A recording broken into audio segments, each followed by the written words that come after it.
মৰমৰ ছাত্ৰ ছাত্ৰীসকল, তোমালোকৰ তৃতীয় শ্ৰেণীৰ দ্বিতীয় সামগ্ৰিক মান নিৰূপণৰ কাৰণে তোমালোকৰ ভাষাৰ মই 5 নম্বৰ পাঠৰ পৰা 10 নম্বৰ পাঠ 5 নম্বৰ পাঠটো আছিলে তোমালোকৰ বৃত্তি আৰু 10 নম্বৰ পাঠটো আছিলে আমাৰ উৎসৱ পাৰ্বণ। তাৰ ভিতৰত যিখিনি প্ৰশ্ন আছে সেই প্ৰশ্নখিনিৰ পৰা মই কিছুমান প্ৰশ্ন আৰ্হি প্ৰশ্ন হিচাপে মই প্ৰস্তুত কৰি উলিয়াইছোঁ। তোমালোকে পৰীক্ষাৰ কাৰণে 5 নম্বৰ পাঠৰ পৰা 10 নম্বৰ পাঠৰ ভিতৰত যিখিনি প্ৰশ্ন উত্তৰ আছে গোটেইখিনি পঢ়িব লাগিব। ইয়াৰে কিছুমান মই MCQ প্ৰশ্ন হিচাপে বা চুটি প্ৰশ্ন হিচাপে মই যুগুত কৰি উলিয়াইছোঁ। এইখিনি MCQ প্ৰশ্ন হিচাপে হয়তো নাহিবও পাৰে, তথাপিও মই এইখিনি প্ৰশ্ন যুগুত কৰি উলিয়াইছোঁ। আহোঁচোন প্ৰশ্নখিনি চাওঁ। প্ৰথম প্ৰশ্নটো কৈছে, পাৰ্বতী প্ৰসাদ বৰুৱাৰ জন্ম ক'ত হৈছিল? ডিব্ৰুগড়, শিৱসাগৰ, যোৰহাট। পাৰ্বতী প্ৰসাদ বৰুৱাৰ জন্ম হৈছিলে শিৱসাগৰত। গতিকে মই খটো ৰাইট চিন দিছোঁ। তোমালোকে উত্তৰৰ খ বুলি লিখিব লাগিব, খ শিৱসাগৰ বুলি লিখিব লাগিব। তলৰ কোনযোৰ জুৰীয়া শব্দ? নতুন, পুৰণি, সুখ, দুখ, উলহ, মালহ। ইয়াত আমি নতুন আৰু পুৰণি এইটো হ'ল বিপৰীত শব্দ। নতুনৰ বিপৰীতটো পুৰণি। সুখ, দুখ এইটো বিপৰীত শব্দ। উলহ, মালহ এইটো হৈছে জুৰীয়া শব্দ। গতিকে আমি গ নম্বৰটো ইয়াত শুদ্ধ হয়। 3 নম্বৰটো, মই জিৰণি ডেছ পঢ়িলোঁ, খালী ঠাইত কি হ'ব? সৈতে হ'বনে, কৈ হ'বনে, লৈ হ'ব? এতিয়া মই জিৰণি লৈ পঢ়িলোঁ হ'ব। গতিকে ইয়াত গটো শুদ্ধ হ'ব। তাৰপিছত দিছে, শুল্কাৰ কি? এটা মন্দিৰ, এখন ঠাই, মাৰাঠাসকলৰ এটা ফৈদ। তোমালোকে যেতিয়া ৰাজমাতা অহল্যা পঢ়িবা সেই পাঠটোত আছে শুল্কাৰ হৈছে মাৰাঠাসকলৰ এটা ফৈদ। গতিকে ইয়াত গটো শুদ্ধ হ'ব। 5 নম্বৰটো হৈছে, সিংহ বাহিনী শব্দটোৰ অৰ্থ হ'ল। এইটো হ'ল শৰতৰ পাঠটোৰ পৰা প্ৰশ্ন। সিংহ বাহিনী শব্দটোৰ অৰ্থ ইয়াত অপশ্যন দিয়া আছে দুৰ্গা, কৃষ্ণ, সিংহ। সিংহ বাহিনী শব্দটোৰ অৰ্থ হৈছে দুৰ্গা। তলৰ কোনটো এটা বিশেষণ পদ? বিশেষণ পদ মানে হৈছে বা বিশেষণ দুখ, গুণ, পৰিমাণ বুজোৱাবোৰক আমি বিশেষণ বুলি কওঁ। ইয়াত দিছে বেলি, অপ্ৰিয়, বাগিচা। ইয়াত বেলি আৰু বাগিচা এইটো হ'ল বিশেষ্য পদ, এইবোৰ নাম বুজাইছে। কিন্তু অপ্ৰিয়টো আছে দুখ আৰু গুণ বুজাইছে, এইটো হ'ব এটা বিশেষণ পদ। আমি কিহৰ প্ৰতি লোভ ত্যাগ কৰিব লাগে? নিন্দা, মিঠা বস্তু, পৰদ্ৰব্য। এতিয়া জ্ঞানী ল'ৰা কবিতাটো তোমালোকৰ আছিলে কিহৰ প্ৰতি লোভ ত্যাগ কৰিব লাগে? আমি পৰদ্ৰব্য। গতিকে ইয়াত গটো শুদ্ধ। জ্ঞানী ল'ৰা কবিতাটোৰ কবিজনৰ নাম? ৰূপক বৰা, ব্ৰজেন বৰা, ধনাই বৰা। জ্ঞানী ল'ৰা কবিতাটোৰ কবিজনৰ নাম হৈছে ধনাই বৰা। তাৰপিছৰ প্ৰশ্নটো, পোংগল উৎসৱ ক'ত পালন কৰা হয়? দিল্লী, তামিলনাডু, পঞ্জাৱ। পোংগল উৎসৱ তামিলনাডুত পালন কৰা হয়। ইয়াৰ পিছৰ প্ৰশ্ন, কুমাৰে মাটিৰ বচন ডেছ সাজে, কিনে, গ্ৰহে। ইয়াত কি হ'ব? কুমাৰে মাটিৰ বাচন গ্ৰহে। মূৰ্ধন্য খনেশ্ন যুক্তাক্ষৰটো ভাঙিলে হ'ব। ইয়াত কোনটো হ'ব? ক্ষয় যোগ দন্ত্য ন হ'বনে? এইটো খনেশ্ন যোগ দন্ত্য ন হ'বনে? মূৰ্ধন্য খ যোগ মূৰ্ধন্য ন। কোনটো হ'ব? এইটো হ'ব। মূৰ্ধন্য খ যোগ মূৰ্ধন্য ন হ'ব। 12 নম্বৰ প্ৰশ্ন, জ্যোতিপ্ৰসাদ আগৰৱালাই বোলছবিৰ বিষয়ে শিক্ষা ল'বলৈ ক'লৈ গৈছিল? জাৰ্মানীলৈ, গোৱালৈ, দিল্লীলৈ। জ্যোতিপ্ৰসাদ আগৰৱালাই বোলছবিৰ বিষয়ে শিক্ষা ল'বলৈ জাৰ্মানীলৈ গৈছিল। গতিকে কটো ইয়াত শুদ্ধ। তলৰ কোনজন ব্যক্তিক দেশভক্ত নামেৰে জনা যায়? ৰঘুনাথ চৌধুৰী, তৰুণৰাম ফুকন, নবীন চন্দ্ৰ বৰদলৈ। এতিয়া ৰঘুনাথ চৌধুৰীক জনা যায় বিহগী কবি, নবীন চন্দ্ৰ বৰদলৈক জনা যায় কৰ্মবীৰ, তৰুণৰাম ফুকনক দেশভক্ত বুলি জনা যায়। 14 প্ৰশ্ন, নিয়মীয়া শব্দটো ভাঙি লিখিলে হ'ব। নিয়মীয়া শব্দটো যদি ভাঙি লিখোঁ কোনটো শুদ্ধ হ'ব? নিয়ম যোগ ইয়া, নিয় যোগ মিয়া, ময়া, নিয়ম যোগ ইয়া। গতিকে কোনটো হ'ব? এইটো শুদ্ধ হ'ব। নিয়ম যোগ দীঘলীয়া অনুচ্ছেদকে নিয়মীয়া। গতিকে এই গটো শুদ্ধ। তলৰ কোনটো শব্দ এবিধ পতংগ বুজায়? মহ, দোল, মহ। এতিয়া এই কমাটো থাকিলে এইটো কয় এই মহটো হ'ব এটা জন্তু, শিং লগা যিটো জন্তুটো, এইটো দোল আৰু এইটো মহ, মহটোৱে পতংগক বুজাব। 16 নম্বৰ প্ৰশ্ন, কৃষক বিদ্ৰোহৰ কীৰ্তিচিহ্ন তলৰ কোনখন ঠাইত আছে? পথৰুঘাট, মালেগড়, মাজুলী। কৃষক বিদ্ৰোহৰ কীৰ্তিচিহ্ন এইটো আছে পথৰুঘাটত। আহি গ'ল এই কথাষাৰ কোনে কৈছিল? শান্তাই, প্ৰীতমে, অম্লানে। তোমালোকে এইটো পাঠটোত আছে বনভোজলৈ এদিন বুলি পাঠটোত আছে, সেইটো হৈছে অম্লানে কৈছিলে। মৈদাম শব্দৰ অৰ্থ নামফলক, ৰাজ পৰিয়াল, মৃতকৰ সমাধি। মৈদাম শব্দৰ অৰ্থটো হৈছে মৃতকৰ সমাধি। মুনীন্দ্ৰৰ ঘাইঘৰ কোন ঠাইত? বোমডিলা, শ্বিলং, চিলাপথাৰ। মুনীন্দ্ৰৰ ঘাইঘৰ আছিলে চিলাপথাৰত। উপাসনা তৃতীয় শ্ৰেণীৰ ছাত্ৰী, ইয়াত উদ্দেশ্য হ'ল। এই বাক্যটোত কাৰ বিষয়ে কোৱা হৈছে? উপাসনাৰ বিষয়ে। গতিকে এই উপাসনাটো হৈছে উদ্দেশ্য, আৰু বাকী যিখিনি আছে বিধেয়। তৃতীয় শ্ৰেণীৰ ছাত্ৰী এইখিনিক ক'ব বিধেয়, আৰু উপাসনাটো হৈছে উদ্দেশ্য, যাৰ বিষয়ে কোৱা হৈছে। গতিকে ইয়াৰ উদ্দেশ্য কোনটো হ'ব? উপাসনা। লাচিতে মোমায়েকক কি দায়িত্ব দিছিল? গড় বন্ধা, গড় ধৰা। ইয়াত যেতিয়া ওপৰত চন্দ্ৰবিন্দু থাকিব, এইটো গড়, এইটো আমাৰ জন্তু বুজাব, আৰু এইটো হৈছে গড়। গতিকে লাচিতে মোমায়েকক গড় বন্ধা দায়িত্ব দিছিল। গতিকে খটো ইয়াত শুদ্ধ। বিশ্ব ঐতিহ্য ক্ষেত্ৰ হিচাপে স্বীকৃতি পোৱা অসমৰ দ্বিতীয়খন ঠাই হ'ল চৰাইদেউ, মানস ৰাষ্ট্ৰীয় উদ্যান, কাজিৰঙা ৰাষ্ট্ৰীয় উদ্যান। এতিয়া বিশ্ব ঐতিহ্য ক্ষেত্ৰ হিচাপে স্বীকৃতি পোৱা অসমৰ প্ৰথমখন ঠাই হৈছে কাজিৰঙা ৰাষ্ট্ৰীয় উদ্যান, দ্বিতীয়খন হ'ল মানস ৰাষ্ট্ৰীয় উদ্যান, আৰু তৃতীয়খন হৈছে চৰাইদেউ। গতিকে আমাৰ দ্বিতীয়খন সুধিছে, দ্বিতীয়খন হৈছে মানস ৰাষ্ট্ৰীয় উদ্যান। সতৰু শব্দৰ অৰ্থ হ'ল শত্ৰু, শকতি, শেষ। সতৰু শব্দৰ অৰ্থ হ'ল শত্ৰু। লাচিত বৰফুকন কবিতাটোৰ কবিজনৰ নাম হ'ল গোপাল চন্দ্ৰ ভূঞা, নকুল চন্দ্ৰ ভূঞা, ধনাই বৰা। লাচিত বৰফুকন কবিতাটোৰ কবিজনৰ নামটো হৈছে নকুল চন্দ্ৰ ভূঞা। শধোৱা পুখুৰী তলৰ কোনখন ঠাইত আছে? মাজুলী, চৰাইদেউ, শিৱসাগৰ। এতিয়া তোমালোকে চৰাইদেউ পাঠটোত পঢ়িলে এইটো পাবা, শধোৱা পুখুৰী, য'ত দিনলেখাখন লিখা আছে তাতে লিখা আছে, সেইটো হৈছে চৰাইদেউত আছে। তলৰ কোনটো শব্দই বহুবচন বুজায়? চাবিপাত, অম্লান, চাবিকোচা। এতিয়া চাবিকোচা বুলি ক'লে ইয়াত বহুত চাবি থাকিব, গতিকে এইটো হ'ল বহুবচন। নত্যন্ত যুক্তাক্ষৰটো ভাঙিলে হ'ব 9+উ, 9+দন্ত্যাত, 9+দন্ত্যাত+হ্ৰস্বউ। এই নত্যন্তটো ভাঙিলে কি হ'ব? দন্ত্য 9+দন্ত্যাত+হ্ৰস্বউ হ'ব। গতিকে এইটো গ নম্বৰটো শুদ্ধ। 28 নম্বৰটো, কোনে কবিতাটিত কবিৰ মতে আকাশখন কোনে গঢ়ে? বাহয়ে, খনিকৰে, মিস্ত্ৰীয়ে। এতিয়া কোনে যিটো কবিতা আছিলে, এই কবিতাটোত আকাশখন কোনে গঢ়ে? খনিকৰে। তলৰ কোনটো পুলিংগ বুজোৱা শব্দ নহয়? আমৈ, তাৱৈ, ককা। এতিয়া তাৱৈটো হ'লে পুলিংগ বুজাব, ককাটোৱে পুলিংগ বুজাব, আমৈটোৱে স্ত্ৰীলিংগ বুজাব।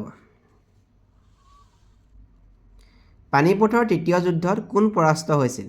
ইংৰাজসকল, আফগানসকল, মাৰাঠাসকল। এতিয়া পানিপথৰ তৃতীয় যুদ্ধখন আফগান আৰু মাৰাঠাসকলৰ মাজত হৈছিল, আৰু তাত মাৰাঠাসকল পৰাস্ত হৈছিল।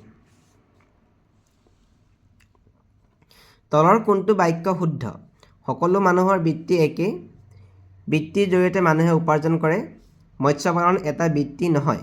এতিয়া সকলো মানুহৰ বৃত্তি একেই, এইটো হৈছে অশুদ্ধ। মৎস্য পালন এটা বৃত্তি নহয়, এইটোও অশুদ্ধ। মৎস্য পালন এটা বৃত্তি হয়। বৃত্তিৰ জৰিয়তে মানুহে উপাৰ্জন কৰে, এইটো হৈছে শুদ্ধ। তাৰ পিছৰ প্ৰশ্নটো, অহল্যাবায়ে সজা এটা মন্দিৰ হ'ল জগন্নাথ মন্দিৰ, সোমনাথ মন্দিৰ, কামাখ্যা মন্দিৰ। অহল্যাবায়ে সজা এটা মন্দিৰ হৈছে সোমনাথ মন্দিৰ। তলৰ কোনটো কবিতা নৱকান্ত বৰুৱাই ৰচনা কৰিছিল? ইয়াত দিয়া আছে লাচিত বৰফুকন, কোনে, আৰু মৰমৰ আই। এতিয়া নৱকান্ত বৰুৱাই কোনটো কবিতা ৰচনা কৰিছিল? এইটো হৈছে কোনে। কোনে বুলি যিটো কবিতা আছে তোমালোকৰ, সেইটো নৱকান্ত বৰুৱাই ৰচনা কৰিছিল। চৰাইদেউ মৈদামসমূহে 2024 চনৰ কিমান তাৰিখে বিশ্ব ঐতিহ্য ক্ষেত্ৰৰ স্বীকৃতি পাইছিল? চৰাইদেউ মৈদামসমূহে 2024 চনত স্বীকৃতি পাইছিল। তাৰিখটো কিমান সেইটো সুধিছে ইয়াত। 26 জুন, 24 জুলাই আৰু 26 জুলাই। উত্তৰটো হৈছে 26 জুলাই। চৰাইদেউ মৈদামসমূহে 2024 চনৰ 26 জুলাইত বিশ্ব ঐতিহ্য ক্ষেত্ৰ হিচাপে স্বীকৃতি পাইছিল। মৰমৰ আই কবিতাটিত কবিৰ মাকে কেতিয়া চকুপানী বোৱাইছিল? ডাঙৰ হ'লে, নৰীয়া হ'লে, মৰম কৰিলে। উত্তৰটো হৈছে নৰীয়া হ'লে। ক্ষণ শব্দৰ অৰ্থটো হ'ল ক্ষমা, সময়, সৰু। ক্ষণ শব্দৰ অৰ্থটো হৈছে সময়। দিনলেখাখন কোনে লিখিছিল? ৰমেন চহৰীয়াই, অম্লানে, শ্ৰুতিয়ে। দিনলেখাখন কোনে লিখিছিল? ৰমেন চহৰীয়াই। তলৰ কোনটো জনগোষ্ঠীয়ে জোনবিল মেলা পালন কৰে?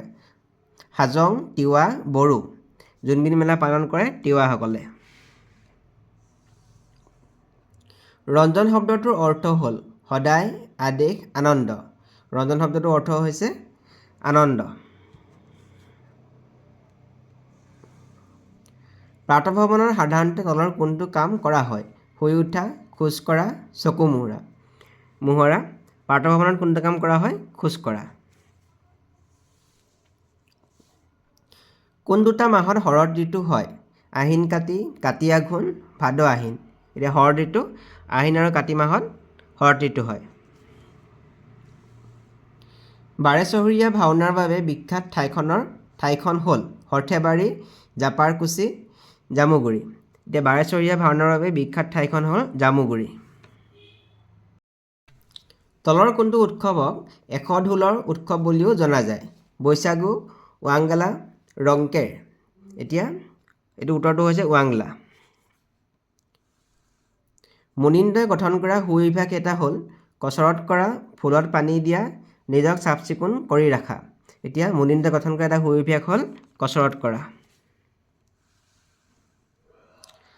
বড়ো শব্দ চিবিং পিঠাৰ অৰ্থ হ'ল, এইটো এটা বড়ো শব্দ চিবিং পিঠা, এইটো অৰ্থ হ'ল তিলপিঠা, কলপিঠা, তেলপিঠা।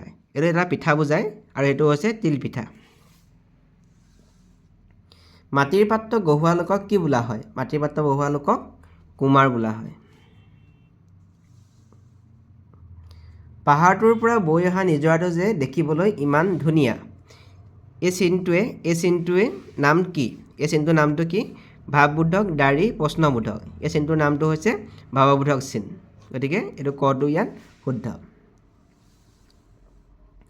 তলৰ কোনগৰাকী মহিলাই দেশৰ হকে যুদ্ধত অংশগ্ৰহণ কৰিছিল? মমতাজ, জয়মতী, ঝান্সী ৰাণী লক্ষ্মীবাই। এই যুদ্ধত অংশগ্ৰহণ কৰিছিল ঝান্সী ৰাণী লক্ষ্মীবাই। কোনে তুলসীৰ তলত চাকি দিছিল? আইতাকে, মুনিন্দই, খুৰীয়েকে। তুলসীৰ তলত চাকি দিছিল খুৰীয়েকে।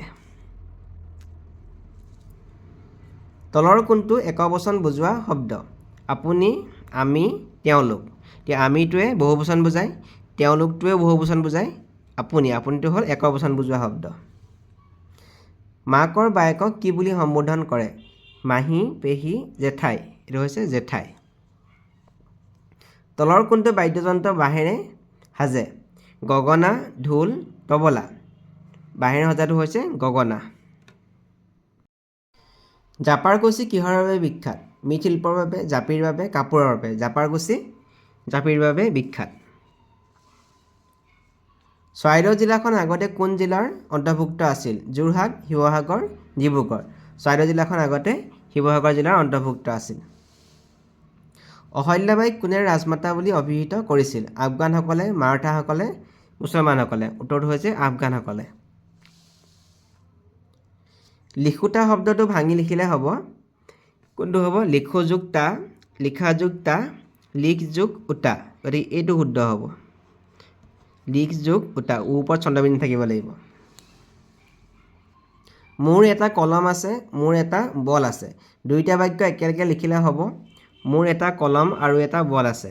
মোৰ এটা কলম, বল আছে। মোৰ এটা কলম আৰু বল আছে। ইয়াৰ শুদ্ধটো হ'ব মোৰ এটা কলম আৰু এটা বল আছে।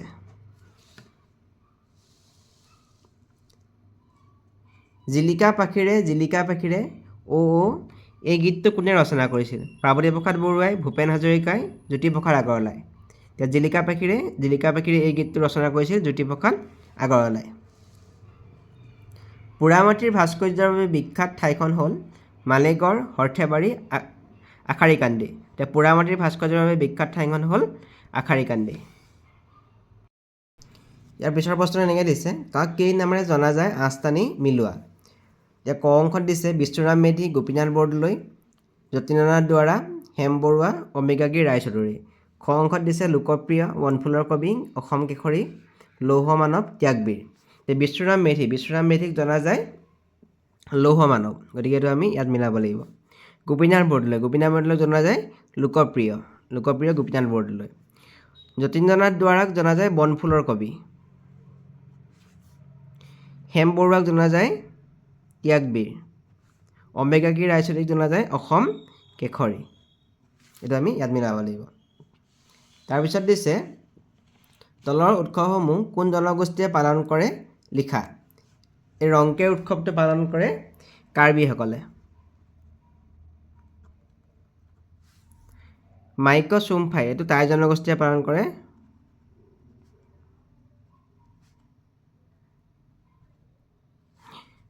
চিকপুইৰুই এই উৎসৱটো পালন কৰে মাৰসকলে এইটো এটা জনগোষ্ঠী পুখনা উৎসৱটো পালন কৰে হাজংসকলে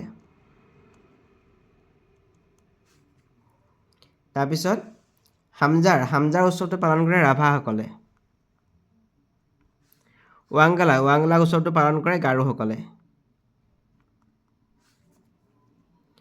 তাৰপিছৰ প্ৰশ্ন দিছে তলৰ সমাৰ্থক শব্দবোৰ আঁচটানি মিলোৱা এতিয়া ক অংশত দিছে চকুপানী মৰম নৰীয়া পানী পূজনীয়া আই খ অংশত দিছে বেমাৰ মা সন্মানীয় অশ্ৰু চেনেহ আৰু জল এতিয়া চকুপানীটোক কোৱা হয় অশ্ৰু এইটো সমাৰ্থক শব্দ মৰমটো কি হ'ব চেনেহ হ'ব নৰীয়াটো হ'ব বেমাৰ সমাৰ্থক শব্দ পানীটোক কোৱা হ'ব জল পূজনীয়াটো হ'ব সন্মানীয় তাৰপিছত আইটো হ'ল মা তলৰ শব্দবোৰৰ বিপৰীতে অৰ্থ বুজোৱা শব্দবোৰ লিখা সৰলৰ বিপৰীতটো হ'ব জটিল ধুনীয়া শব্দটোৰ বিপৰীত অৰ্থ হ'ব আগ্ৰহী বা কুৎসিত দ বিপৰীতটো হ'ব বাম আনৰটো হ'ব নিজৰ সুস্থটো অসুস্থ হ'ব টান ঢিলা উচ্চ নিচ প্ৰৱেশ প্ৰস্থান বাহিৰ ভিতৰ বহলটো বিপৰীতটো হ'ব ঠেক আদৰ অনাদৰ অপৰিষ্কাৰ পৰিষ্কাৰ হ'ব তাৰ পিছৰ প্ৰশ্ন দিছে তলৰ যিকোনো এটা কবিতাৰ প্ৰথম 8 শাৰী লিখা লাচিত বৰফুকন জ্ঞানী ল'ৰা শৰতৰ মেলা তোমালোকে যিকেইটা আটাইকেইটা কবিতা পাইছা গোটেইকেইটা তোমালোকে মনত ৰাখি যাবা কোনটো কবিতা আহিব ইয়াৰ কোনো ঠিকনা নাই চমুটোকা লিখা মাগৌ বা দমাচী উৎসৱ যাদৱ পায়েঙৰ বিষয়ে চমুটোকা লিখিব দিব পাৰে তোমালোকক তাৰপিছত তুমি 20 তাৰিখৰ পৰা 20/12/2025 পৰা 22/12/2025 তোমাৰ অসুখৰ বাবে বিদ্যালয়ত অনুপস্থিত আছিলা ছুটি মঞ্জুৰিৰ বাবে প্ৰধান শিক্ষকসকলে এখন আবেদন লিখা তোমালোকে এনেকুৱা এখন আবেদন হয়তো লিখিবলৈ আহিব পাৰে ইয়াত 8 নম্বৰ মান দি হয়তো আহিব পাৰে নাইবা দিছে তোমাৰ গাঁৱত এখন ভাওনা পাতিছে ভাওনাখন চাবলৈ আমন্ত্ৰণ জনাই তোমাৰ বন্ধুলৈ এখন চিঠি লিখা তোমালোকে এনেকুৱা হয়তো আবেদন এখন বা চিঠি এখন লিখিবলৈ তোমালোকে পৰীক্ষাত পাবা তাৰপিছত এটা শব্দত প্ৰকাশ কৰা জোতা চিলোৱা মানুহ মুচি বাঁহ বেতৰ কাম কৰা লোক বাঁহৈ কাপোৰ চিলোৱা লোক দৰ্জী ৰোগীক চিকিৎসা কৰা লোক চিকিৎসক বিহুৰ আগদিনা উৰুকা যি শিক্ষাদান কৰে তেওঁ শিক্ষক